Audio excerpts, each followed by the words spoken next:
Welcome to the acclaimed podcast, The Deep Dive, featuring your esteemed hosts, Andy Monitor and Drew Dinzik, powered by BETSPERTS. Welcome to The Deep Dive. We're in double-digit Week 10 here, Andy, which means we are past or at the halfway point of the season, however you want to frame it.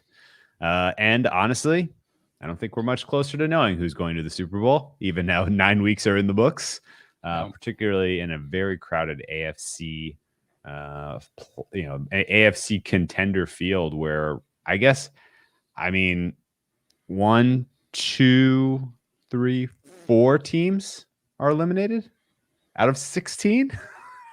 That's kind of wild. We have 12 teams that are realistically live for a playoff spot here. No one that I would say is super, super solid to make the playoffs outside of maybe Tennessee. But I don't know that they're that impressive and they warrant this much certainty that they're going to make the playoff field. So we shall see. Interesting market has been a little quiet this week. What do you think's going on there? College basketball started. I don't know. There's a lot going on. The market makers are using their liquidity to just mush the CBB right now instead of. All of a sudden there is, you have a lot of sports going on. Essentially, everything but baseball. You college football, college basketball, midweek college football stuff. I know. Big day of college basketball. The NBA is in full swing ass now. So I don't know. Maybe that's what, or maybe we're just getting to the point where some of these numbers are pretty decent. Sometimes you just have weeks like this where it's like, all right, these numbers aren't that far off. You're not seeing big moves. We saw a couple moves on some totals. We saw some games that were lower limited or off the board because of some quarterback stuff. Still are. Yeah, the Seattle game still is right there. So I don't think you can get a very solid bet down on Arizona, Carolina either. No, there's going to be a couple weeks like this every year, and I don't know. I'm fine. I'm excited about a few games this week. I guess I'm too. It's not a bad week by any means. No. It's just kind of a light market movers week, and all the teams, all the players I want to see are playing this week. Who's even on bye? Who's on bye this week? Who's on bye? It's some bad teams like the Giants are. The Eagles are. Let's not do this. We're just gonna guess the game. I'll Chicago. Yeah. Giants. There's some. Yeah, I know everybody that I want to see is pretty much playing this week. It should be good. Bears, Bengals, Texans, Giants combined like 8 wins. Yeah, so Bengals maybe most of them are Cincinnati. Yeah. Right. Yeah, that's right. Okay. Well, let's crack into this then, unless you want to tell me your general thoughts. Oh, yes. KBO. Do you have a general take or a general feeling right now that there is a buy low to be had in the AFC before we get into these teams? Not really. I saw saw a bunch of takes where people were going to buy futures on teams because they think OBJ is going there. Really? Yeah, don't do that. Really? You saw people make those cases? Okay. Right. I've seen some what if he goes to Green Bay? We should does it make him that much better than what they are right now? That's the issue at receiver. It was when Adams was out, but it's not like that's what's taking us over the top. This receiver who hasn't been good for several years. Nobody claimed him at $7.5 million. That says a lot about his skill level, and obviously it says a little bit about some of the cap space some of these teams have. But yeah, he hasn't been good for a couple of years. He's fine. He's not a bad receiver, but he's not going to be some game changer that's going to take you to the Super Bowl. So, other than that, I haven't run my simulation this week at all as far as taking the updated power rankings and mashing them through it and seeing if not much has changed. I haven't made big adjustments to anybody outside of putting Seattle back where they belong, taking away their quarterback adjustment. So I don't think I have a big case on some team to, this is where we're swinging on this team because their schedule's so much easier now. I guess forward facing strength of schedule is it's funny that we brought this up too. Like Tennessee has one of the easier schedules now from here on out. You mentioned maybe nobody's locked into a playoff spot besides Tennessee. Probably super, super true just based on who they have left on the schedule, especially. So that makes sense. I don't know. Have you looked at that like remaining strength at all? There's a few teams that don't have very tough schedules going forward that are in the weird realm of like Houston and the Jets don't have tough schedules. I don't know that you can Houston necessarily. I don't know that you can necessarily lean into easy schedules, meaning much after what we saw from Buffalo and the letdown against the Jags, and just in general, some of these teams that are drags, they still have some life. They still are feisty. There's still some flat spots, and even on the good teams. This happens. There'll be some more crazy losses this week, next week, and the week after. This is just what happens this time of year. There's, there's just random, you get out of wrong side of the bed type of shit. I will say though that there are some teams that I think we can realistically look sideways on their ability to make this playoff picture in the very crowded AFC, namely Denver, Pittsburgh, Vegas. I think those three teams have just an exceptionally difficult finales to their season that I believe rules them out of realistically thinking that they are going to make a wild card push or even a divisional push in their very crowded divisions. I'm showing some of the, just because I still have it up, some of the tougher remaining schedules are Vegas, New England, surprisingly, I guess. And then they got to pay the Bills twice, so it depends how you feel about the Bills. It does. And I think they're probably a little better than we think, but probably lower than priors would have brought them into the season. They're somewhere in the middle there. The Rams have a tough schedule. Obviously, it's just, based on playing some of the teams in that division. Carolina is dead anyway. That doesn't really matter. Washington and Kansas City's schedule is not easy down the road, which is tough. I do think it's a decent buy low time on them, though, for futures market-wise. I think they're just going to keep compiling these ugly wins, and then you're going to wake up and be like, "Ah, shit, they're right in the mix." And oh, great! Now teams have to figure out how to, all of this that was working, the two high safety stuff that was working against Mahomes, all of September, October, and November. Well, it's not working anymore. Okay, well now we got to figure out something on the fly in the playoffs to stop this guy. Like that is still in the back of my mind, and some of that's because I'm always got my head on the swivel about KC because I didn't bet them to start the season. So I do think now is a decent time to add that to your portfolio if you are short KC. Because they are going to be in the mix when it's all said and done. And I think they're going to get a win this week. And I bet them this week, but I will save that for our final handicap of this podcast. Let's talk about Thursday Night Football. Thursday Night Football. It is much sexier matchup on paper preseason than it is this moment, I would say. Would you agree? Yeah. I mean, what can you say outside of Miami besides, not just like there's teams that have had massive disappointments in one spot or the other, but Miami's been massively disappointing on both sides of the ball. Like the teams that are on their level, like even the Jets are maybe not as disappointing. Like the teams that are on their level, we knew like, oh, Houston's going to be bad. We didn't have a lot of expectations. We had expectations for this team, and it's been a letdown on both sides of the balls. And yes, there's been some injury, and the quarterback play is obviously very important, and we haven't got much of that, but yeah, this team legitimately stinks right now. It might be the team I've given the biggest downgrade without actually, like, you can say, yeah, Tua is injured, but the difference between Tua and Brissett is so negligible. I don't count it in the same realm as like Russell's out or Aaron Rodgers is sitting this week. Like, it's not some weird adjustment that I'm going to give back when the quarterback comes back. It doesn't matter who's back there. It is a very disappointing season, and really like, any glimpses of hope you saw from last week are probably a mirage because it was a bad team. Like, hey, Miami's pass rush looked really good last week. Yeah, they played. Where's Laramie Tunsil? Sitting at home getting better, and then you got a quarterback who's I didn't watch much of that. I caught parts. I caught a little highlight package of it, and some of those plays where they got sacks. It's like, oh, Tyrod is just holding the ball forever behind a beat-up line, and he's coming back off injury. He's not moving around that well. Like, this defense isn't all that good. They looked good last week, but this isn't Obviously this is not the Houston front five on offense. This is not Tyrod Taylor.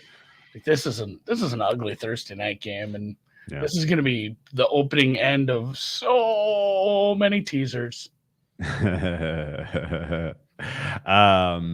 the major storyline really of the 2021 season to this point that just the regression of Andrew Van Ginkel? I don't want to talk about that. He's just really not performing at the level. They're just not giving him enough. They're not putting enough talent around him to get the full Van Ginkel experience. No, so we did what we did. He made the stat sheet last week a couple times. Yeah. I was happy for him. So I didn't, and I'm going to ask you this. You watched a bunch of the Vikings Baltimore game, I'm assuming. Yes. Obviously, I just said I didn't watch much of the Miami-Houston game. I did watch a bunch of the Baltimore-Miami game, or the Baltimore-Minnesota game in replay, because as I mentioned, I was flying a lot last Sunday. I didn't catch hardly shit live, but sure. Baltimore ran all over Minnesota, and it was easy. And those running backs are all like our age. And I mean, when your game plan for running is, and yes, Lamar is special, but your game plan is our running game is a quarterback plus a bunch of old receivers, and it still looks like that. You're gonna have success. And now you get Bateman back. It gives him a bunch of options to make it super tough on a bad kind of secondary. They looked good last week because you really have one guy you need to manage.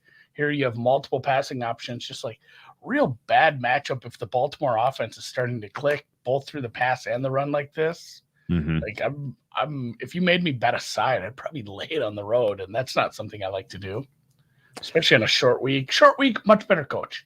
I think we're pretty much out on the coaching staff down in Miami now. Well, out on the offensive coaching staff in terms of bringing wrinkles to the game that matter, surely. Yeah. Their stuff is pretty vanilla. None of it inspires confidence that they're just going to have this awesome game plan and really shock what is a pretty unimpressive Ravens defense. Looking at their schedule and their body of work. Vikings game. Because my general 2 cents of watching a lot of that Vikings Ravens game was Ravens came out flat. That happens a lot. Mm-hmm. Especially when you're coming off bye and you're playing at home. We've seen that I feel like I've seen that a dozen times every single season it happens. I don't know why. It's weird. But it happens. They came out flat, lost the first half. We're actually getting pushed around in that game. And then they came roaring back because their offense is absolutely awesome. And Lamar Jackson is the most spectacular athlete, and he has the ball in his hands on every snap, and it's just awesome to watch them operate when things are clicking. And whether this is a kind of game where they get out to a decent lead and just kind of keep the Dolphins at arm's length, or if the Dolphins are feisty early and the Ravens have to come back, I do think ultimately the Ravens get this win.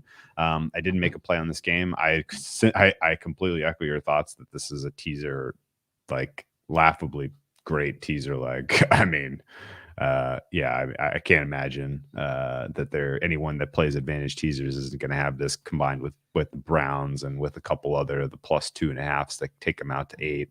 Saints, there's probably a couple others that qualify with low totals. But it's short week, low total. Yeah. Lower total, middle of the pack. We're not looking at a 50. So 46.5 on the total. Better team, offense is clicking. Short week, better coach. It's a good teaser leg. I like the Ravens defense, though. I think we should return to real quickly, and really just talking about why aren't the Ravens standing out as this distinguished team that should be considered for AFC contention? And a lot of it boils down to their defense. As you look across their defensive performances this year, and particularly over the last, say, 5 weeks, the outlier wasn't the Bengals game. The outlier was the Chargers game. That holding the Chargers to 6 points was very surprising. This defense is going to continue to be tested. They have to play the Browns twice. They get the Steelers twice left. Not that the Steelers offense can test very many defenses, but you know what I mean? Like that's still a tough out. And they got the Packers left on their schedule. They got the Rams left on their schedule. I think my most likely projection right now for the Ravens is your 4 seed winning the AFC North, but that implies that they split with the Browns. If the Browns take both of those games, then Browns win the North by my numbers. So Ravens likely sitting in the 4. if that plays out, if Lamar stays healthy, which we think he will, because he's got some preternatural ability to avoid the killer contact. What is stopping the award winners from giving the MVP to the top seed in the NFC, be it Brady or Stafford, maybe even Murray, who the hell knows? And then as a consolation prize, Offensive Player of the Year gets awarded to the 4 seed Lamar Jackson, who has broken the all-time record for passing and rushing combined yardage gained, and because of the 17th game. Because of the 17th game, and he's on. I think he's on pace to do it in 16. I don't think it's entirely because of the 17th game. Yeah, I know. But they're going to put numbers up of like, if he's going to be a 1,000-yard rusher again. He's going to be 3,500, 4,000 yards passing. He's going to have the all-time record. I don't think it's really even debatable at this point. Offensive Player of the Year, Lamar Jackson. Yeah, I was going to say it had to be more than 35. Like, what is the all-time? I feel like there's been 5,000-yard seasons just passing, so he'd need to have like 4 plus 12. He's on pace. He's on pace for 4,500 yards passing, 1,200 yards rushing. Yeah, I was gonna say at least 445. So, all right, yeah, hell of a season. I don't hate that. I don't want him MVP just because in a 16-game season, that's what he's on pace for. So I guess on 17, it's even more. Yeah, that's a bit of a muddied market right now. So here's the thing, because that was basically a placeholder that was going to go to Derrick Henry, because they weren't really going to give Derrick Henry consideration for Offensive Player of the Year. And I first of all, there's a very sharp friend of mine, a friend of ours who we've talked to a couple of times. We had him on the podcast one time. I'll tell you later. But he tipped me to this, and he was like, "What is going on with this market? Why is Lamar Jackson not lower? Like, shouldn't he be the odds-on favorite right now?" And I thought about it, and I was like, "Yes, actually, he should." Realistically, the only reason he doesn't get Offensive Player of the Year is if he gets the MVP, in my mind. Like, that's kind of how this breaks. Like, if he's not the MVP, then he's the obvious choice to be the Offensive Player of the Year. And the fact that he's basically like, he's got the running statistics, there, I think it gives him that, that leg up in that voting category. You want to guess what his price is? 15? 30 to 1. Wow, that's good. For Offensive Player of the Year. Yeah, I mean, you're right about Henry. Number. I don't know what it would take. I'm not sure what it would take to get a running back MVP again. But like Adrian Peterson literally had to have a 2,000-yard season the first season back from major knee. Like it wasn't just the 2,000-yard season. It was the fact he did it in the first year coming back from a torn ACL. Like the narrative around like, oh, he's not going to be the same guy. And then he has the best year of his career, obviously pending. We don't know how if he'll eclipse that this year, but yeah, you're right. It was just Derrick Henry's award. And now unless a quarterback went apeshit in the second half. And if a quarterback goes apeshit in the second half, a second quarterback would have to do it to steal that award. Like 2 quarterbacks would have to get to 50 touchdowns to end up with one ending up with offensive player. I don't know if that's happening. That's tough. So I'm with you. Okay, last question then. You want to guess who is at the top of the market in this one book I saw? Because this I just absolutely. Is it something stupid like Jonathan Taylor? Even that wouldn't have been as stupid as what it was. Is it a receiver? Because that's going to make me mad. It is a receiver. Is it like Cooper or Cooper Kupp? Cooper Kupp. Cooper Kupp is your current market leader for Offensive Player of the Year. No. Oh, we did. I am giving Mike White short shrift. That's true. Because he is a two-way. He's a dynamic player out there. But no, seriously, if you can track that down, I think that's absolutely worth adding, because realistically, right now, I see. Realistically, I think we're talking about 4 candidates probably for MVP. Brady and Stafford, absolutely there. Their teams potentially get a 1 or 2 seed. Their statistical profile is going to be sick. I'm going to put Lamar in there as well. If the Ravens somehow get the 1 seed in the AFC, he'll be in the conversation. Absolutely. The other guy that I think is worth talking about, and we'll get again, kind of buying low here on these Chiefs, Pat Mahomes, 50 to 1. out there in some spots. That seems like a crazy number. He could still get to 50 passing touchdowns this season. He's only got 20, but it's realistic, I think, still to that. He could, that offense still could explode at some point, and it might be undeniable that he'll be in the conversation. I don't think it's a great bet, but I don't think you can. I think he's a long shot out of, and of those, one of those four guys probably gets it in my mind. Really, one of those three guys, maybe Mahomes, does something insane. Good on Baltimore, Miami. Yeah, no, I'm gonna use it in several teasers. I like this one a lot. It's like the the circa Survivor League strategy. You take Tampa on opening night, and if it fails, you rebuy.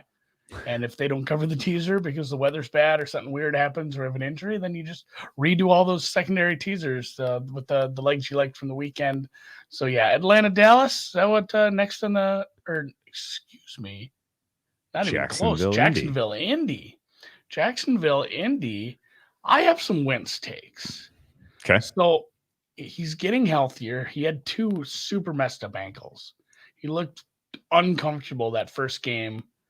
Also, he's played enough and he's played well enough. Like Philly's getting their pick. That was kind of a talking point at the beginning of the season when he was. I mean, there was rumors preseasons like he might be out for like 10 weeks, and then all of a sudden, him and Quentin Nelson were suddenly better, and it was like, oh, that's a horse of a different color, and he's getting healthy. He's moving around a little better. When we talked about this, and we made fun of Tennessee's pass rush in that one game. Because it's like, what makes a pass rush look good? A quarterback who doesn't move around and causes sacks. But Tennessee's pass rush is a different conversation because suddenly that's kind of clicking against a few different teams. So maybe we can't give Wentz all the credit. But when he's not making those 3 to 6 horrible decisions a game where he makes a really bad pass that should be or is intercepted, he's finding guys. Pittman's good. They have 2 really good running backs. They have a good running scheme. They have a good offensive line. Like, this offense is good enough around him to make Carson Wentz look pretty serviceable right now. And if he can clean up a couple of those mistakes and just not make those just, again, horrific throws, some just out of nowhere where it's like good throw right at the chest of a defender for no reason.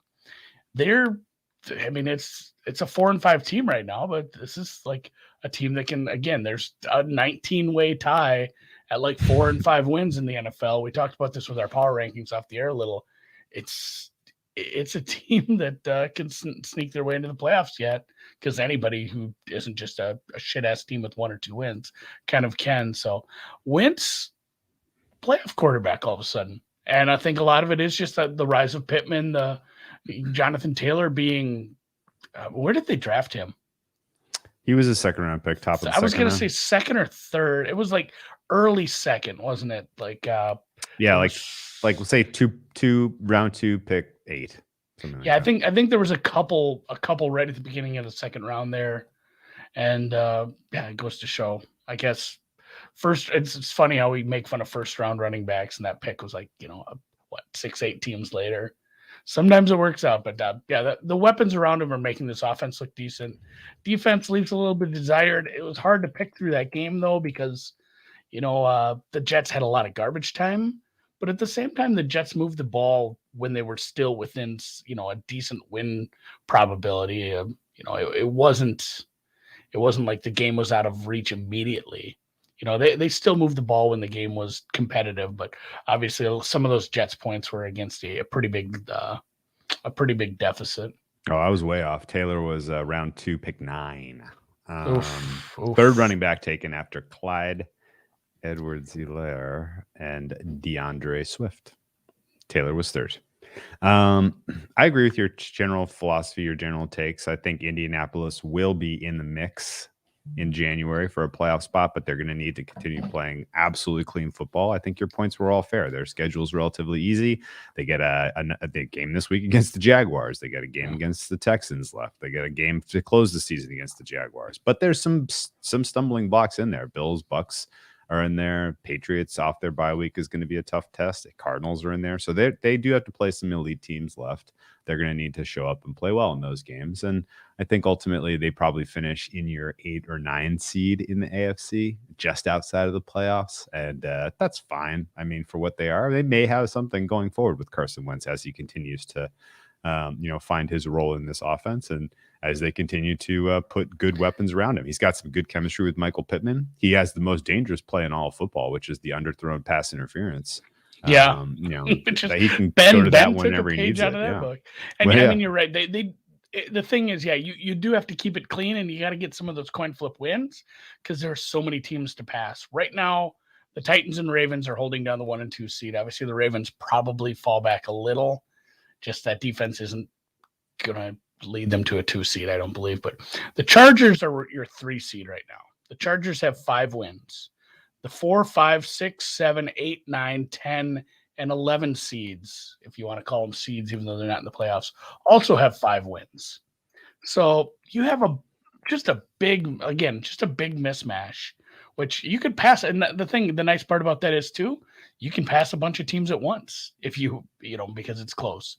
There's pros and cons to being a big mix up in the middle, but they do need to keep it clean. And I mean, some of those teams are just likely gonna go away. Obviously, the Broncos have 5 wins. I don't see the Broncos being competitive. The Steelers. Yeah, the Raiders have 5 wins. The Raiders and the Steelers are in the playoff spots right now at 5 and 3. They're your 5 and 6 seed. Like many a slip twixt the cup in the lip. I think you're right. The Indy ends up somewhere between the 7 and the 10, like in bowling. And really, like this isn't a gimme.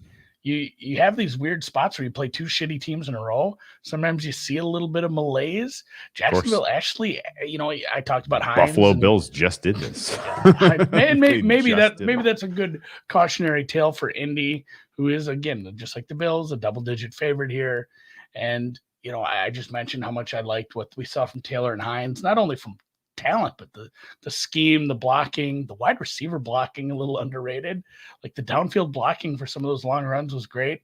The Jacksonville defense actually good versus the run, and by good I mean okay. It's not a good team, so it's a couple of secondaries who can be thrown upon. I'm tempted by this over a little. I played this over. Yeah, Indy's defense is fine, but the secondary is not good. Mm-hmm. Like I just mentioned that even before garbage time, the Jets were throwing on them, and it was the Jets. It's like Josh Johnson throwing on the secondary, and the Jacksonville secondary also not that great. I think this total is probably should be like a 49.5. I agree with you there. I think this is an overlook.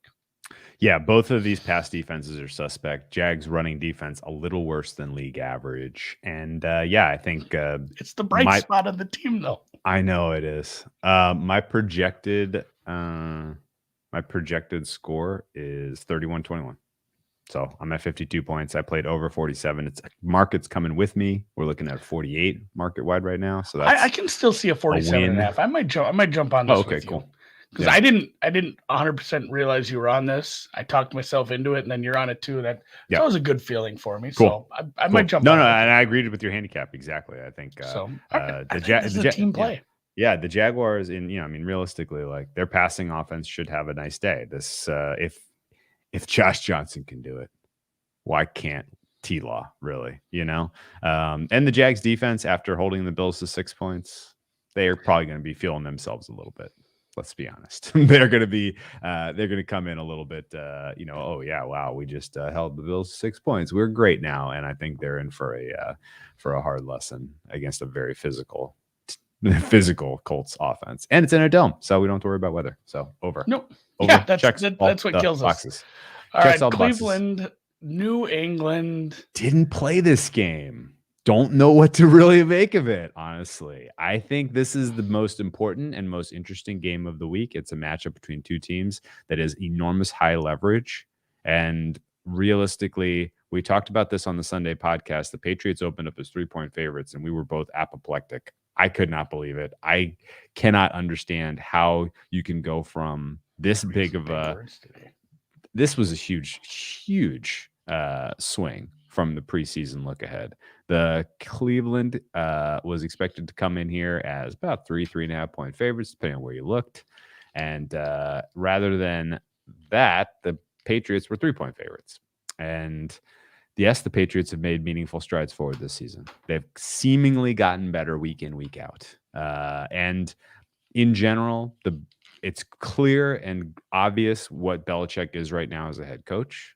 He is an amazing developer of talent, particularly on the defensive side of the ball. He is a outstanding game planner in terms of identifying the other team's proclivities. More $10 words here. Yeah, if we're going to use smart words, I'm going to put on my smart glasses. He understands tendencies. He understands, good ways to specifically design a defense that can flummox the opponents. And so for those reasons, they have a puncher's chance in any game they go against. And honestly, they're going against this Browns team that's now without Chubb. Look, face value, is Chubb worth a point? No. Dearness Johnson is fine. Especially with this offensive line. It's not like, this is such a skilled back who's doing it despite poor blocking and bad. Like, they have good coaching, they have good blocking, they have good scheme. Like, one game does not mean the world, but it did show that a decent back can make this happen. Also, let me be clear about something else real quick. And the market movement we saw in this one, where Chubb's is announced out and the other running back is announced out with COVID stuff, and they, the market kind of nudges in direction of the Patriots. That is 1 billion% speculative that there will be other positive COVID tests, right? I've done this. Many other people are doing this, where you see a COVID news blurb come across the wire and you're like, well, that's the first one of the next, 4 or 5 that we're going to get. So I'll just go ahead and put this number in my pocket. And if I want to buy out later, I can. And I think that's mostly what happened. It turns out that there hasn't been any other major issues COVID wise. The offensive line is going to be healthy. Dearness Johnson is solid. Baker Mayfield has revitalized his season in the absence of Odell Beckham Jr. So realistically, the Browns should win this game. They should be rated as a favorite here by a small amount. I think I won't be surprised if we wake up Sunday and the Browns are 1-point favorites, maybe 2. This has a lot of the feelings of, like, you remember the market for the Vikings game and the market for the Chargers game, where the Browns kind of like small dogs, and then they trickled into favorites as we got to game time. Yeah, this has a lot of that feeling as well. I didn't play it mostly because I have so many Browns future. I have enough Browns futures exposure that I can't take a double loss here. Right? I don't want to. I don't want to be doubly exposed, because this is a huge high leverage game. These two teams, ultimately, this is a wild card spot is most likely going to come down to whoever wins this game between these two teams when it's all said and done. And I don't want to be on the wrong end of that, so I stayed away. What do you think? Do the Browns get the win? I lean that way, and especially if there's like 1.5s out there, it's another nice teaser leg. This total is low. This is going to be a team of the Patriots that has loved to run the ball, despite some and that's a big storyline too. We're only sitting here on Wednesday, but they had multiple running back injuries, and they're a team that likes to run the ball. Obviously, you have the Patriots will just trot whoever out there. Remember Jonas Gray for that one day, and then we thought he was going to the Hall of Fame, and then Belichick just ended his career. I think he was late to a meeting like the next week. Well, he was on the Sports Illustrated cover. That's the kiss of death. Yeah, that's Bill don't want that, but no, there's there's other running backs they can trot out there. And really, this offensive line is kind of stunk. I think that's maybe a little, it's probably, I don't want to say that's I don't want to say that's underreported, but it's not a good offensive line, and you're going up against. I think that's a little overstated. Yeah, I don't know. I dug into this a little, and it depends who you're playing. And really, this is a great pass rush. It's up there in the top 10 for sacks, hits, pressure rate, whatever. Obviously, you don't just say I think it is worth mentioning. Did you know Myles Garrett, number 1 in sacks, number 1 in tackles for loss? Just don't get my hopes up, man. TJ Watt, not number 1 in either of those categories. I just wanted to say that out there, but it's not like it's not like bottom 5, but it's not a good offensive line. And the left tackle can get the break speed off him by a good pass rush. And hopefully we see that young quarterback, good pass rush. That's kind of what you're looking for. You want Mac Jones to look bad, even if you have rookie of the year ticket like me that might be coming back now that Cincinnati's coming back to earth. But yeah, this is an interesting one. I think maybe one I probably do stay away from outside of just a teaser, because it's Patriots have been doing this, and by doing this, I mean getting to 5 wins, getting into playoff positioning. Been doing it with a running game that's working, not asking too much of Mac Jones, and a defense that's been, working. And now you see how that works against a defense playing against a pretty good offense with a bunch of nice weapons. Donovan People-Jones all of a sudden turning into a fun, nice deep threat. And on the other end, you want to be a running team. You got a pretty decent run defense, and you got banged up running backs. They look. I don't know. It'll be interesting to see how this one goes. I do believe Cleveland probably the right side taking the steam here, but at this number, I'm probably out. Okay. All right. I will be watching this one intently, like you. I cannot wait to see this game, see how it plays out. I'm excited also for the coaching matchup, Stefanski v. Belichick. That Browns offense versus Patriots defense is going to be freaking fireworks. It's going to be super fun. And this probably comes down to penalties, turnovers, and Myles Garrett. So let's move on to Atlanta, Dallas. I will let you tee up the Cowboys and their potential bounce back spot here as almost 10-point favorites. I was just looking at penalties quick too. Both of these teams are decent. Like Cleveland's a little more. Cleveland's been on the losing end of the penalty battle in almost every game they play. It has been like clockwork. It's torture. And a couple of their games, like most notably the Chargers game, swung on penalties that were pretty marginal, if even. Yeah. No, I'm looking at like what they should be penalized. Oh, okay. Yeah, they're middle of the pack. New England actually pretty low penalized, weird Belichick team. We can say what we want about Belichick, but still it's a very disciplined team. So Falcons, Atlanta, I did want to tee this up a couple games ago. You played the over, it moved with you. I think that's probably the right side. I'm still a little, are we just doing, I use this one a few times, trepidatious. Yes, we are. About the Smith injury. The question, like, was it missing Smith on the offensive line? Was it Dak's first game back from an injury where he had to in his lower body like that? Was it the pass rush from that team? Probably a combination of all three, just a bad combo. And in this game, if Smith is still missing or banged up, limited, the Atlanta pass rush is not as good. It's a better spot for them to work around that kind of issue. And AJ Terrell has been very good for this Atlanta defense, but you put him against a team where, again, there's a team where you don't have that many high-end weapons to cover. I don't think that's the case with Dallas. Dallas has multiple receivers that can pop off. And Falcons' run defense is pretty poopy. Bottom third of the league. You got not only do you have two good running backs, but I feel like there's something to be said for splitting carries between two good running backs. Keeps them fresh. You don't have guys that are popping for 20, 30 touches a game, and then the next game they're just that much healthier because there's a lot of hits you can take as a running back, and Zeke's been in the league for a few years now. That's going to start catching up. So I like that they're using Pollard as much, obviously just because we like Pollard. He's good. So it's the Falcon, and again the Falcons. Last week they played a much better defense and secondary in New Orleans without Ridley, and it'll be without Ridley for the future too. And they looked pretty good.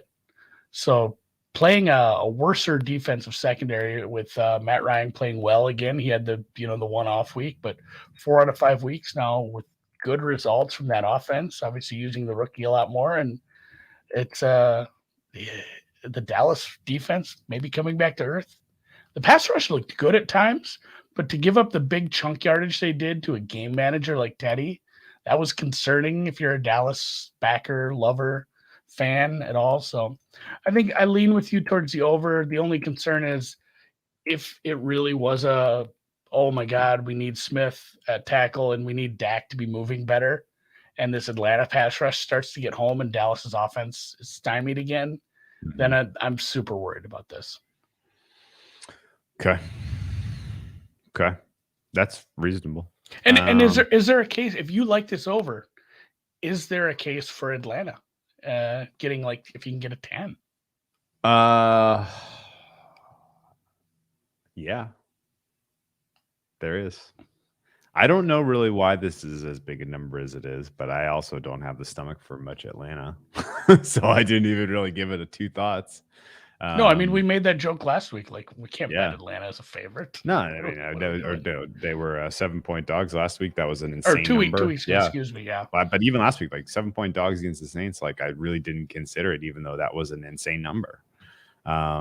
This Atlanta team is tough to figure out. It's absolutely not clear to me that that they are, I don't know how they did what they did against the Saints, really scoring those points. I don't know how the Cowboys gave up what they gave up and got stopped the way they got stopped last week. Both of these teams are coming off of very weird performances, fluky potentially. And, I think you have to lean into an over just because I think the Cowboys can absolutely expose the worst parts of the Falcons defense, which the Saints could not. And I think flip side, we may be seeing some cracks in the Cowboys defense that the Falcons can really pick on. Only thing of note in this one, besides what we've talked about, there probably will be some Narrative Nation Dan Quinn revenge game, which I think is laughable. And realistically, I think more than anything else, I'm just keeping it. I guess. I mean, what are you cheering for? We kind of want Falcons to win. They're 4-4. They're like not out of a playoff spot here in the NFC. No, Arthur Smith is like 16-1 to win rookie head coach. There should be rookie head coach of the year. That should be like a separate, sponsor. All these are sponsored by like some corporate band. It should be like a worse corporate, like the RC Cola rookie head coach of the year. I like that. Yeah. Okay. RC Cola, rookie head coach of the year. And okay. Dan brought it up, and he brought it up in the chat here. The Falcons are in the playoffs if it started today. So obviously Tampa Bay is in the playoffs by being a division champion if it were to end today. But even Carolina, your 6, 7, and technically your 8 seed, who the first team out, are the Saints, Falcons, and Panthers. Competitive division. Competitive. Boy, that's tough. That's tough for a young rookie head coach. Yeah. Maybe give him a little leeway there. So I could make a case for Atlanta here, but I won't. So okay. Well, the total sailed, so I wouldn't play it at 54.5. I would just pass this game. Let's move on to Buffalo at the Jets. Can we do like a pass on this one? Okay, real quick. Mike White's going to start.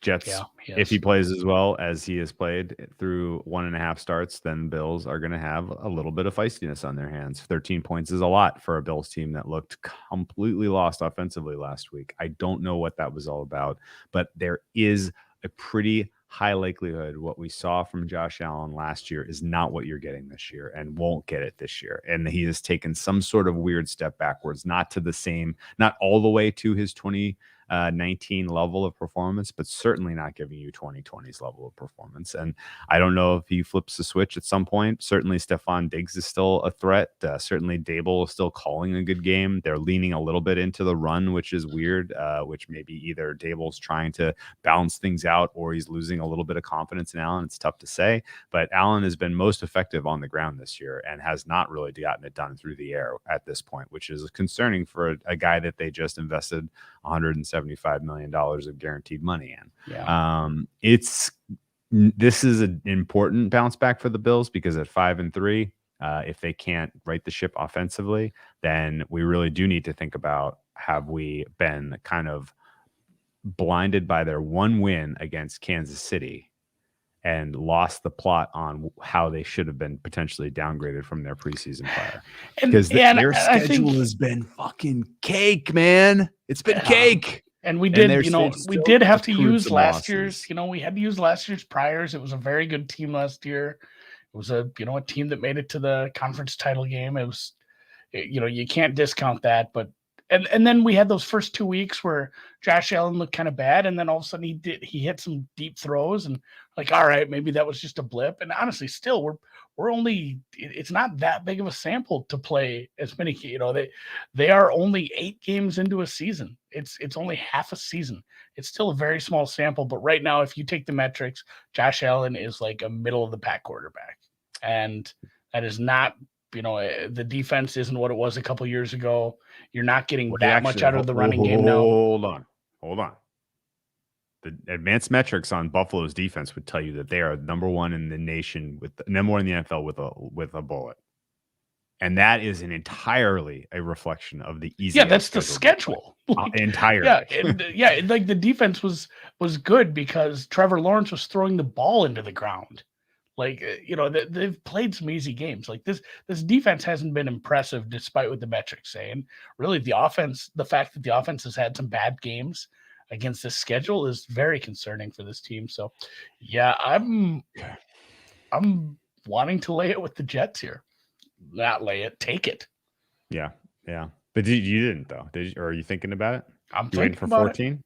Waiting for 14? I don't know if it matters. Sell it to 10. Fuck it. Let's go. Yeah. I didn't bet it either, even though I can't make this 13. My fair make it like 10 is I'm at 9.6. Well. And I bet 10. I bet this exact number with the Dolphins against the Bills, and I got screwed. So maybe that's somewhat why. I mean, I've lost 2 weeks in a row on Bills games, so I think I just don't want to play these games. That's kind of where I'm at here. Let's move on. And it feels like you'd be late to the Jets. The Jets, although they didn't cover nor really threaten the cover last week in the Thursday game. I don't think I've lost a play on a Jets game this season. It has been. They've been my jam.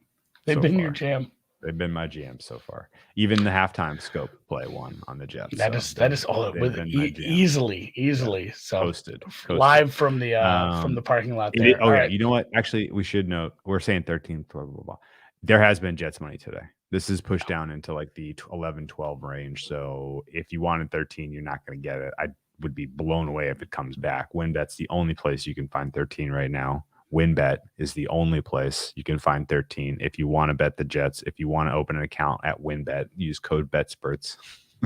I don't even know if there's a code. Well, maybe there is. Just either way, if you're in a legal state, you'll get some free shit. Bet $1, win 100. They still have that promo going. New Orleans, Tennessee.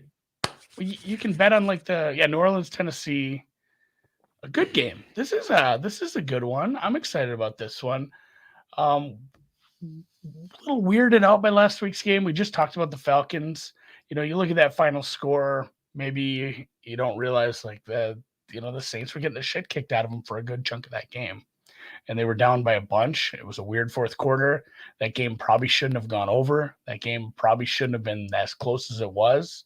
We had the Falcons just falconing, and the Saints still a bit of a mystery. This was a team that was like a mystery team to me all year, and then they go and have an important offensive lineman hurt. Obviously, the quarterback is a super big part of the team. He gets hurt. We still have this backup quarterback / tight end that makes an appearance. He's actually played less snaps in that game than his normal rate where he would have with Jameis, but they did let him throw a couple times, and you can't call it all garbage time for Simeon because one of those drives they took the lead on. They were down by multiple scores, 3 scores, I believe, but they did take the lead. So it wasn't just soft defense garbage time. Like, he played well late in that game. They gave him a chance, and now he's going up against a team that probably was super underrated, lost their star player, still looks good, getting a pass rush, Harold Landry. It's a team that I'm these are 2 teams that I'm not making a play on this, I don't think at all, just because I really am struggling to get a grip on what these teams are right now, especially New Orleans. And then also there's whispers of the Kamara thing. I don't know if you want to follow up on that. Yeah, the whispers of the Kamara thing seem real. Yeah. He has a sprained knee, which took him out of that game. Sprained knee, never good for a running back. I would not be surprised if they rest him in this I spot. pass on grass. Again, though, Kamara, like so much of what they're doing there is scheme based that his replacements, I do feel could give, it's Mark Ingram. Yeah. I don't, so he's a little older. No, and the thing is too, I had this written down. Mark Ingram had a decent game and he's had some decent stats, but I think it's hit as a change of pace back. Like if he's your one, I don't think you see that kind of game from him, and he's not going to be the same out in space. Like Kamara is, much better used as a, pitches and out in space, screen games. He's great as a receiver as well. So it does, losing him does take away a lot from this offense. Where like if you made me bet this, I'd have to bet Titans. And at this point, really, and let me get to another big denouement. Okay. The Titans are overvalued in the market right now, right? They have to be just based on what's happened. Yes. So I can't bet the Titans. This is like the scene from The Princess Bride where I'm going back and forth. I see. So then I can't bet the Titans. Okay, so I see. So you're basically saying the situation in the matchup tells you Titans are pass, and because the Titans are at the top of their range, pass. Okay, I would go the other way and say that's the value right there on the Saints, and the Saints should not be 3-point dogs. People are too quickly adjusting to the way the Saints played last week. I think realistically, this is a decent spot for them, and I think the Saints defense is not in the same way that the Bills defense, I believe, is a reflection of who they have played. I think the Saints defense is absolutely elite on top of who they have played, which hasn't been a ton of really good teams, but. The fact that Lattimore can go match up with a player like AJ Brown, who is very much in the mold of a Mike Evans, who he's done a decent job of covering over the course of his career, is a huge factor in this game, because the Titans he's the straw that stirs the drink for this Titans offense. And this Titans offense was brutal last week against the Rams. They were brutal. And they only really got that win on the back of some fluky turnovers. Stafford playing like a clown. That's the other part I'm struggling with. Were they bad? Or did they not put up stats because they didn't have to? They're basically gifted 14 points in the second quarter. No. I mean, they were up. They were all of a sudden. It's like it took it. Drew, hang with me here. It took they were gifted the 14 points on the 2 turnovers, and then they actually had one nice drive. They went 60 some yards, marched down the field, scored another one, and then they just went into shell mode because Sean McVay. I mean, I think maybe we see a different second half if McVay doesn't kick a 22-yard field goal, instead is aggressive. At no point in the second half did they really push Tennessee to remain aggressive. So you ended up with a game where Tannehill threw for like 160 yards because he never really needed to get anything going. And I don't want to give him a pass. Like the offense didn't look good, but it is an offense where they need to improve their passing game quite a bit if they want to actually be a competitive 1-2 seed in the playoffs, or it's going to be a short ride in January. But yeah, I don't want to be sitting holding a Saints ticket. Like you see this all the time. These backups come in, they look good for a week, and then you get a little more film on what the game plan is. And I'm not saying the Titans defense is suddenly world beaters, but the pass rush has looked better. And it's you have a backup quarterback, Drew. Like if I'm sitting here with the Saints, like I mean, you're right. The value is gone on Tennessee, but if I'm sitting there with a Saints ticket and then I'm looking and I'm watching this game and be like, man, Mark Ingram is my starting running back, and Trevor Siemian sucks. Like I'm gonna feel bad about betting this game. So it's just a pass both ways. No, that's a very fair point. I mean, I've oscillated. I've been talking myself. Low total. Teaser. I've been oscillating here between Saints the right side or under the right side. Titans team total under the right play. Like that's kind of where my head is at here, which is basically that the Saints are competitive. If the Saints are live for this win, it's going to be because their defense absolutely throttles this Titans team, which I think is possible. I thought the Titans, to put a point on the Titans Rams and where I was going with that, I just thought that the Titans, obviously they got the lead with some fluky stuff and some poor play by Stafford. Yeah, it makes a game hard to grade. But they put the game away in the second half with a drive that was very much assisted by some very borderline calls. I know, and it's hard to say the like chains on a roughing the passer that was like. Yeah. That was rough. No, and I get it, but at the same time, let's say they punt on that drive. Who's to say the next drive? It just all that stuff, the gifted points and the gifted drive by the refs, it makes the game hard to grade. Like how would that offense, and you can't take it, the Rams defense still has some stars on it. So yeah, it's I don't know. super hard to grade. I have enough faith in Sean Payton with the week to prepare for a Titans defense that I think is reading its own press all week, that I think this is a decent spot for the Saints to get this win outright. I think right now, looking across the market at 2.5s, your ship has sailed. I don't think you can play 2.5 with the Saints. I think you're looking for a money line or a pass at this point. I would still with the low total, you tease it with the backup running back. Yeah, Saints are a really, really decent tease, like for sure. The Tennessee Titans team total is 24. Is that a candidate for secret pod play under, in your opinion, or do you think Tennessee gets theirs here? I do like the cornerback receiver matchup. And the D line for the Saints is going to absolutely have every Adrian Peterson handoff is just. I would think you see adds more value to Foreman, that total under. But yes, Adrian Peterson with his 2 yards per carry isn't helping. So yeah, I agree with you. I'm probably passing on this and moving on to Tampa, baby. Oh man, my Memphis Grizzlies are sucking tonight. Holy shit, they're playing like the team at the 5th game of a 5-game rotor. Jesus. Official sponsor of WinBet, the Memphis Grizzlies. Is that right?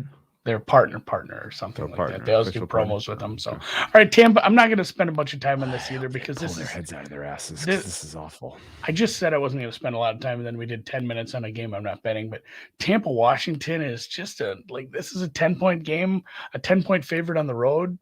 But that number's probably right. It's just such a weird, ugly double. I'm calling it a double mismatch in my notes because you have the strength on weakness both ways for Tampa. They have a great passing game. I think they were number 1 in the league as far as percentage of their offensive yards that come from the pass, compared to the run. So it's a team that obviously likes to pass. Even when they have missing receivers and tight ends, everyone's so good that it doesn't matter. They're such a good and it's a bad secondary. It's so bad of a secondary that it takes away from what a good pass rush you have. And again, a good offensive line. And on the other end, it's a great run defense for Tampa Bay versus a team that has liked to run the ball quite a bit. So basically, if Washington wants to stay in this, they're going to have to throw the ball. And I'm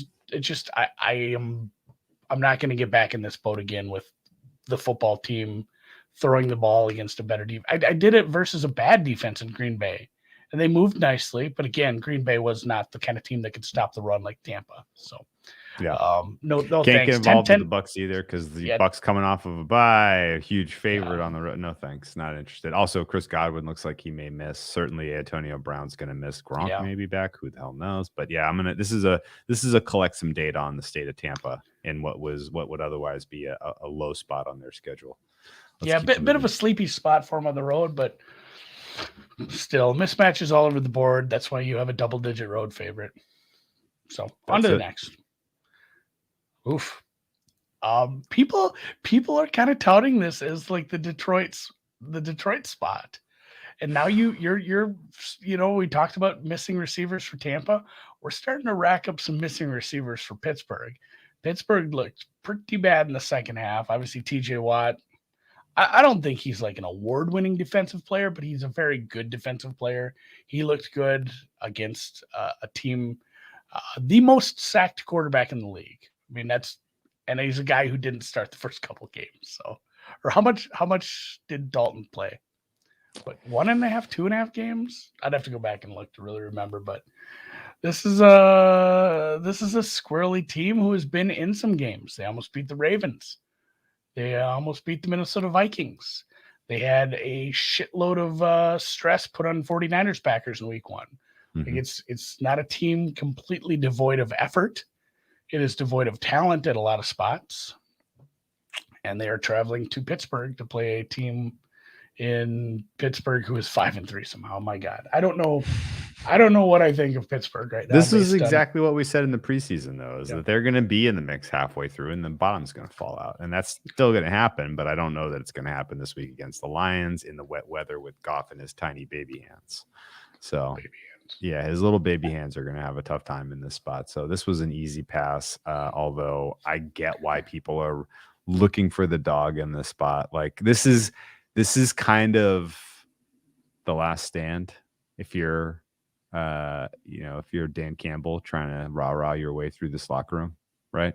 Like you're getting these guys up for this game. They're rested. You've spent 2 weeks putting every freaking wrinkle in the damn playbook on. They did that game already, though. They did it against the Rams. Right, well, you got more now. Yeah. These are the rest of the wrinkles. So this is the one you leave it. You really get your team up. And I think if they don't get this win, if they don't stay competitive in this one, even if they lose but cover, next week against the Cleveland Browns is gonna be a bloodbath because they are really running out of steam here, and I don't know how you continue to get this team up when things are going as poorly as they are so far for the Lions.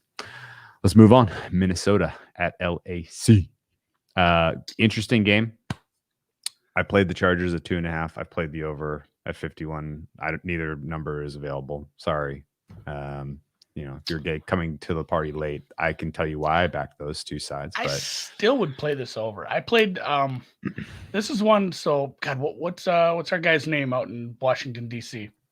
I did the podcast with Josh. Josh Elliott. Josh. I feel bad not knowing his last name now, but I'm looking it up. Yeah, because I was on the other day. And Josh Rosenthal. Excuse me. That's not even close. I knew it was a cooler name than Elliott. Yeah. Sorry, the Elliots out there, but Josh Rosenthal. I was doing a little prep a little earlier because I had to do his show at like Tuesday morning, honestly, and I wasn't quite ready. And the more I dug into this one, I spent more time on this than I would have liked. I'm like, how am I not just pounding this over? I played this at 51.5, little 52. I'd play this up to 53. I don't care. This is a gross mismatch for both defenses. You've seen I don't know if Minnesota hasn't looked good against decent pass. I mean, they gave up 30 against Arizona. At least it was 33, maybe. I'm not sure where that one landed, but Minnesota's secondary is rough. The Chargers have the weapons in the passing game to get this done. I don't think we saw the best of the Chargers last time out there against they covered. I guess they covered the 2.5, but that game was dicier than it probably should be. And Minnesota can't stop that kind of passing game. And the Chargers, other teams have gone into the game versus the Chargers saying like we need to run more because their run defense is so bad. Minnesota doesn't need like their arm twisted to do that, Even I don't want to get into the whole conversation about Dalvin Cook, but just based on the fact that it's a civil suit and what the league said today that they're just going to wait and see, I really, really, really could probably say with some certainty that unless something wild happens, Dalvin Cook plays. If he doesn't, Madison is a very apt backup. He gets touches anyway, so Minnesota probably runs all over this defense. The Chargers come back and score even faster. You have a better coach. Zimmer probably on the hot seat here. That's a dangerous team to. I don't want to see your bet as bad, but I'm saying it's a dangerous team to back or bet against sometimes. In a coach that's absolutely backed into a corner and knows he's probably facing a pink slip here soon. I don't think it's going to matter just because the Chargers are a lot better, especially on an offensive side. But Minnesota will get theirs offensively. And especially if it ends up in a game state like we think we see with the Chargers leading, Minnesota is very dangerous when they're down. I'd love to see Minnesota down like 3 scores the whole game because that's the best kind of offense they have. So I played the over here. I like that quite a bit. And I guess you're probably a lot of similar reasons. What's your case for the Chargers? Well, I played the over and the market came with me, but then that news blurb came across that 29 guys were close contacts with the dude who's in the hospital, who's a backup offensive lineman and special teams guy. And I thought to myself, well, there's going to be more. And it's, it's indoors. It's Delta zipping around your hood in Minnesota. And, there likely will be at least a distraction in terms of preparation and what they're doing to get ready for this game, if not an outright, mass absence here. Mass COVID absence. Hopefully it's the defense. Hopefully it's the defense. Well, here's the other thing. Who cares if they're out, with their missing players? And in fact, I kind of it's not a big downgrade. It's not a big downgrade, and that might end up backfiring on me ultimately if they bring a bunch of replacement level players in for defense, because part of my angle on both of these plays, Chargers and the Minnesota and Chargers side and total over, is Minnesota was on the field for 100 snaps against the Ravens on the road in Baltimore. They got run on. They got run a lot of big hits. A lot of very physical game, a lot of big hits. They fly back to Minnesota. Now they fly out to LA. 2 weeks in a row of travel, on top of the fact that they had all of those physical plays. This is a problem in terms of going up against this Chargers team. Chargers are going to get it done however they feel like it in this contest. And on top of that, the Chargers have an amazing offense. They scored 27 against the Eagles, and they left 7 points on the goal, on the goal line, and they missed a field goal too, or missed extra points. The Chargers should have gotten into the 30s there. That's true. Anyone who can make Drew Lock look good is pretty rough. That's interesting. Yeah, it's fair. I agree. Yeah. I agree with you there, and especially, if you like the Chargers, the COVID news probably. I know you kind of tried to spin it that way, but it's a negative. Like it's a negative, yeah surely, surely, almost surely. Speaking of a negative, Carolina's bad. Oh, bite your tongue. Sam Darnold days are over, buddy. He is on the IR for 4 weeks. It is PJ Walker time. PJ Walker is going to unlock the magical season that was meant to be for DJ Moore. He may even use Robbie Anderson, finally. Christian McCaffrey's back. Carolina is missing their center. That sucks. I get that. Yeah, big injury. But PJ Walker is mobile. He can move. He can bootleg. You can get him out of the pocket. You can game plan. I think Carolina here to score some points to stay in this game, at least more in this game than the current 10.5, 11-point market would tell you. I think PJ Walker is an upgrade over what we've seen from Darnold, particularly over these last 4 weeks. And I think realistically, the Cardinals are still at the top of their range and are a decent sell high. Now, what we saw from Colt McCoy last week, if Colt McCoy plays, is not sustainable in terms of EPA per play, in terms of just general competency at quarterback. He'll have some bad moments if he continues to get the start. If he doesn't, if this is Kyler Murray and they thrust him back out there, he's still going to be dealing with a limited set of skill position players because of injury, and likely not putting himself in harm's way in terms of running the ball. And he's going up against a stout defense. I had kind of thrown shade at the Panthers defense because of their quality of opponents all season, but it's actually kind of turning into a decent decent little unit there. And I think realistically, this is going to be a low scoring ish affair, and Cardinals are not going to be able to just run away and hide. And I think getting over an 11-point spread, or I actually played it at 10. I don't know where 11 is. Is 11 really up at win right now? Yeah, it's going. We've seen Cardinals steam a lot of these big numbers. We've seen Cardinals steam. That's 10 in a lot a place. It's 10 where I played it. So 10 and 11 isn't a big. It's not like that crossing the all important 10.5. A little bit of push. The push prob on 10. I wouldn't mind having a 10.5 in my pocket, but that's fine. Either way, I think that's going to be tough for the Cardinals to win by more than 2 scores in this contest against the Panthers team that's probably going to be frisky. At least there's not really a lot of tape on PJ Walker, so he's a little bit of an unknown commodity.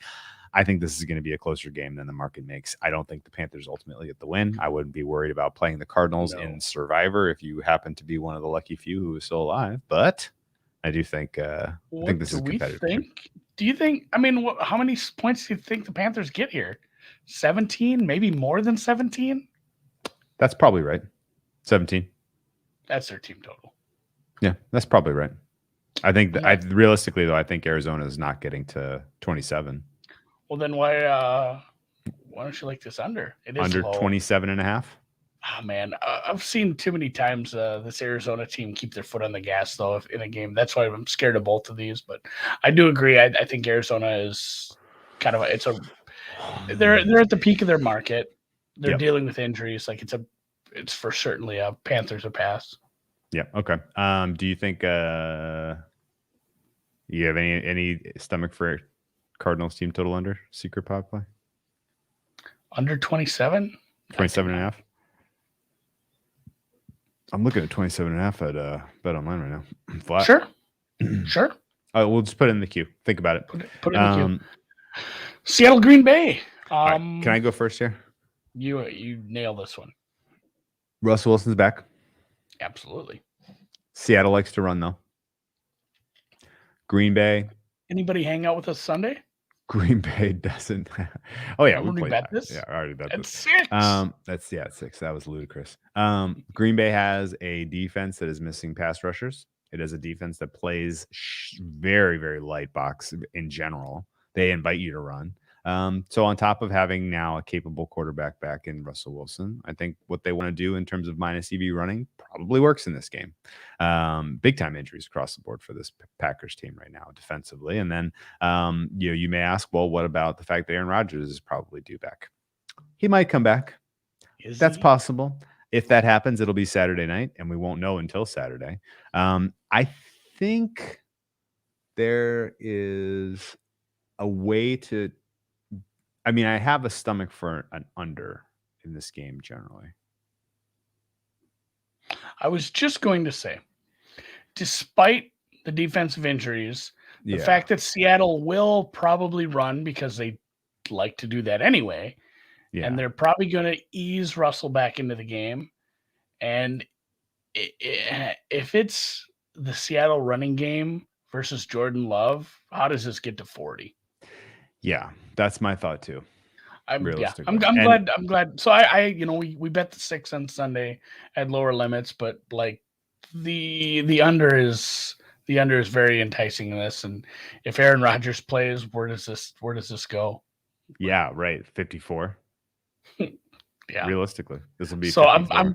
I'm worried about taking this right now. I don't think this is going to fall off the face of the earth, but I'm waiting. But I have my finger on the trigger for this. When do you think we will know one way or the other if Rodgers is taking the field? I'm gonna say probably tomorrow. There has to be some news about like what kind of protocol he's going through as far as hitting the proper amount of negative tests. Can't he just tell us? He's on McAfee like every day, just making like just let it like are you gonna be able to play or not? I don't know. We'll obviously try to stay on top of that, but if he's out, I'm going to hit this under. And if he's in, I'm going to wait for the total to go up and hit this under. Yeah, that was what I was really getting at, honestly, because that was what I wanted to know is like, do you think there will be a moment where he is assumed in, like, oh, he's. What if he? Oh, I'd love that if he was assumed in, and we could get like under 52, 53, and then he's out. Like that doesn't feel impossible.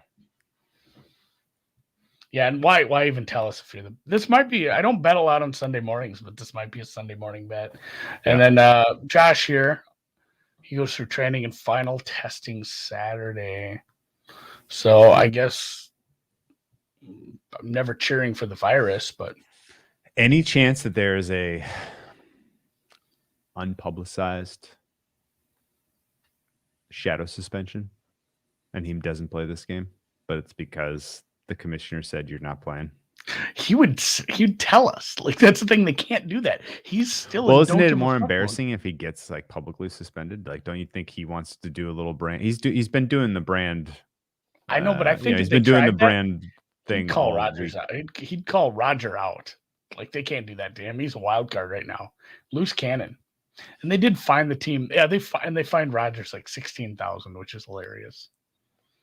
That sucks for us. Like if I got a $16,000 fine, I'd be very upset. But for him, yeah, it's like I don't know. It's like Wendy's money. Either way, yeah, we're looking at this under. Okay.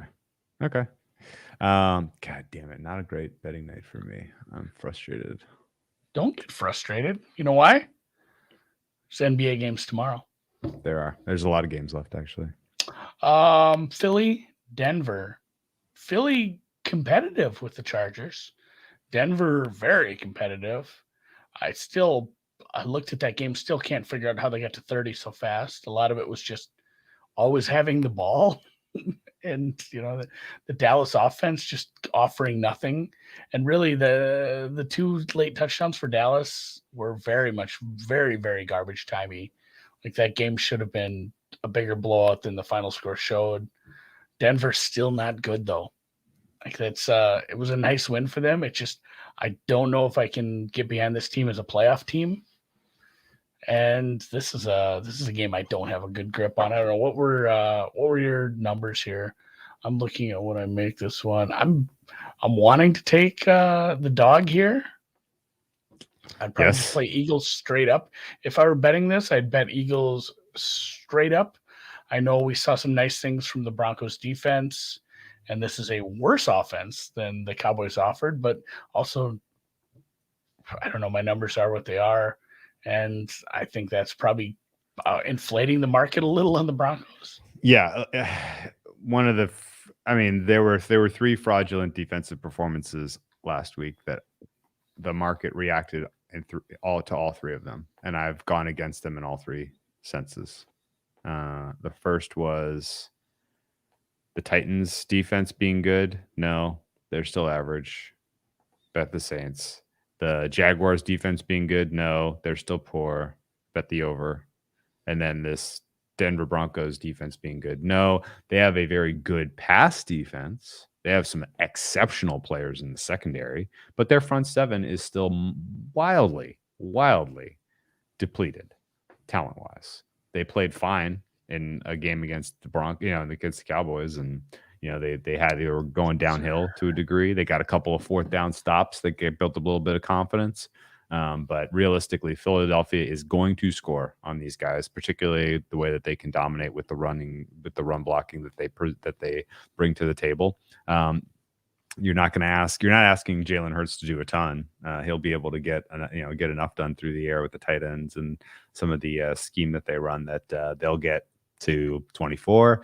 And then realistically, Teddy Bridgewater and company should be able to pick apart the Eagles defense in a lot of the same ways that Justin Herbert just did. Hit him over the middle, hit him often, make him pay for the very basic defense they play, specifically the pass defense. Darius Slay, not 100%. Maybe he doesn't play at all. That's a huge problem. That makes their already suspect pass D that much worse. I think this game goes over. If I had to take a side, I'm taking Eagles, but some of that is just because I've been brainwashed by the market betting the Eagles every week in, week out, nonstop, like they're the best team that ever existed. And I just assume it's going to happen again. But I think over is a better angle of attack on what ought to be a good competitive game. This is probably the other leg of my teaser leg. We'll do a Birds teaser leg. Ravens, Eagles, another low total. Another team who's just going to stick with teams. I don't know how I exactly feel about the Eagles defense at times, but it's good enough to keep me in this game. They're going to give up some yardage, especially the way Denver runs that offense. Like, they have some weapons. It's not going to, wow you with the deep stuff, but they can crush you over the middle a little. So teaser leg for me, especially a nice low total here. All right, man. Good luck. The penultimate game of the weekend. Your Sunday night we haven't done a big word in a while. Yeah. Somebody brings up Eagles team total over 21.5. I wonder if it's pretty low. If there's Eagles love, it's not going to go the other way. But if we see love the other way, it might end up at a nice 21. I would love that. KC, Las Vegas, at Las Vegas, a team they struggled with last year, despite. Again, I said this is another thing I had the other day and just jotting in my notes when I talked to Josh. Pat Mahomes has 2,000 yards passing against Vegas already in his career in 6 games. Amazing. It sounds like a lot when you say it, but then you're like, oh, that's like 325 a game, which is still like a lot to average against one team. But it was what we had last year with some good offenses and bad defenses with those teams. And hopefully it's when you looked at this preseason, you're like, oh, good, we'll have a fun little shootout. And the total's still in the low 50s, but man, the KC offense, again, they put up 13 last week. Mm-hmm. This is not and again, I hate the cliche of like teams have a blueprint, like how to beat this team. And, that's what we're seeing from all these teams doing with this defense. Now they're just taking away the deep stuff with Reek and, making adjustments to what Kelsey does. But I don't know. This defense impressed us a little at the beginning of the year. Is it a defense that can emulate what other teams have been doing? Green Bay doesn't have that good of a defense, and they managed, like, is it really defenses doing this, or is Kansas City doing it to themselves? I hate having these conversations every week, but I'm still at a loss. I think some of it is, I think it's a mix. I mean, there clearly is a way to defend Kansas City. It is to play the two high safeties. But I will note that the Las Vegas Raiders don't play that way. And they don't even really have the personnel to do that if they decided they wanted to change and play that way. And so I doubt that they will. So I think this may be like a very welcome reprieve where Pat Mahomes is like, oh, cool. Yeah, I remember how to beat defenses this way. On top of that, I think a lot of the struggles they've had have been born out of Kelsey's lost a step. Tyreek Hill's been injured. He hasn't been able to get separation over the top. You don't have a good third receiver. You don't have a good third receiver. A lot of drops, a lot of miscommunications with the third receivers. The running game has been stuck in mud. All of that is absolutely true. And I think this is a decent spot against the Las Vegas team that they are markedly better than, and is self-destructing right now. The preseason look ahead here was Kansas City by 7.5. Last year in this spot, Kansas City closed as 7-point favorites. I think the market has spoken pretty clearly that there is a meaningful gap between these two teams, and the fact that you only had to lay 2.5 with the Chiefs this week is about as good as it gets in terms of a buy low with the Chiefs. In general, when I see the Chiefs under a field goal, my initial thought is, oh, okay, well, let's see, is there a case to be made to bet these guys, because that's rare. And I think there's a case to be made. I think a lot of the sky is falling about how bad the Kansas City Chiefs defense is. Still, yes, they were bad. Yes, they made mistakes. Yes, they were sloppy. They were beatable. But they also took the best shot from a lot of really good teams. And that's going to make you look bad statistically. And the Vegas team is a good offense, and Derek Carr is a good quarterback.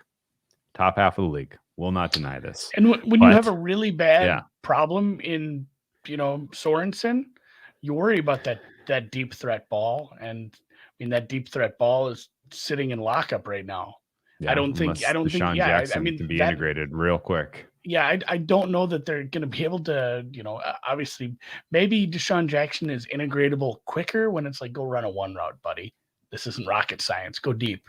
So maybe they'll be able to integrate him and make that work. But I mean, that is a big problem when you should be able to go over the top on this defense. And, Ruggs, obviously, not going to probably ever play football again. And you're also for the Raiders, you're missing Damon Arnett too, who was released by the team. It's been a rough year for the Raiders in football stuff, like the Chucky stuff. Understatement of the season. Like, I'm trying to think of a season where a team had more off the field stuff.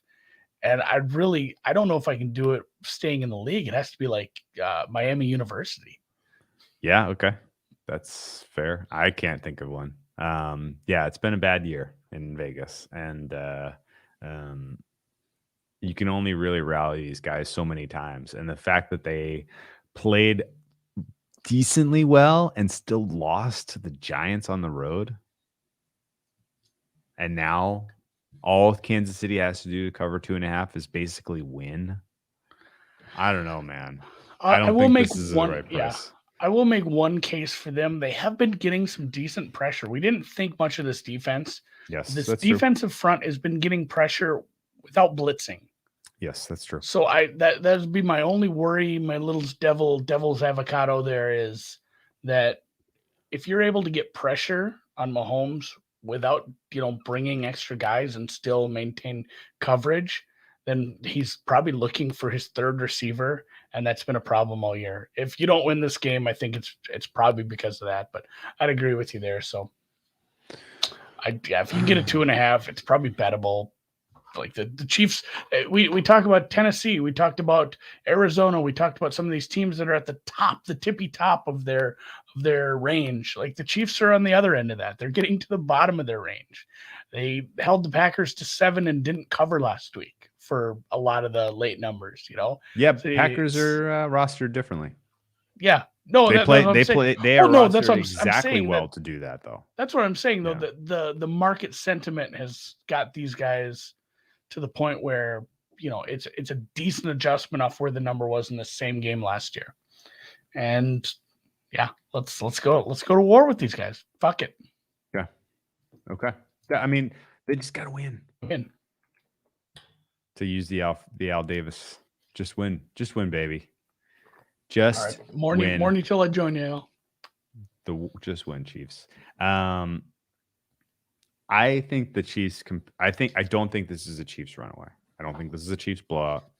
And in fact, if we come on the Monday halftime scope and it was Chiefs by margin, I'm going to be a little crestfallen because I would really like to back the Chiefs next week against Dallas and a couple other more times when they go up against some of these soft pass defenses before they get to the, before the market really catches up and adjusts them correctly. So Chiefs ugly win would be my ideal outcome here. Chiefs by 4-0 Chiefs. 2 safeties. I'm thinking more like 2017 kind of thing. Yeah. 10-3, but the 10 are a defensive touchdown. I can't get there. A Chris Jones strip sack return for fumble. 10 to return touchdown. 10-6, but the scores are a touchdown, missed extra point, a field goal, and then a 1-point safety on the Raiders touchdown.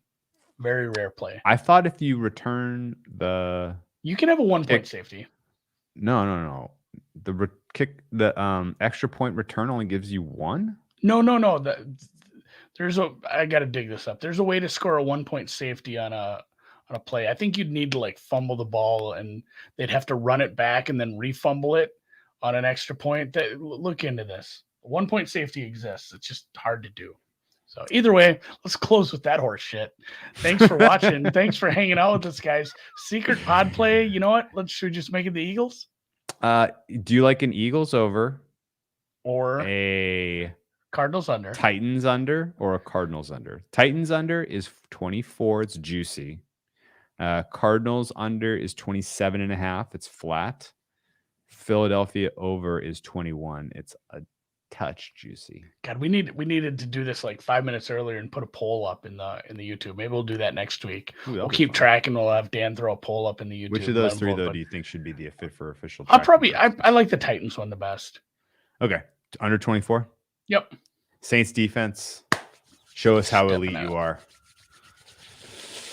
Yes. All right, let's go Thunder. Let's go Pacers. And if you are in the YouTube chat and you bet the Thunder and the Pacers? Yeah, just play what Noops plays. Oh, I didn't know he played this. He didn't say anything. I guess he did on Brown Bag Bets. Yeah, Thunder looked good. There's a whole show for that. Thunder beating up the Pellies. If you are in the YouTube chat, back, and there's a bunch of you, I can see how many are in the YouTube chat. There's 50 of you. And you haven't hit the thumbs up yet. Please do on the way out. I would love you for it. And good luck this week with all your bets. I hope you guys have a good NFL week. We'll see you tomorrow night at the halftime show. Awesome, man. Peace. I'm excited. Love, peace. Love, peace, and what? Basketball? I said love, peace, and chicken grease. Oh, I don't remember. I had a buddy who used to say that. I don't know why. Love, peace, and chicken grease. Hey, we got to get Dogma's report on Guadalajara from the event.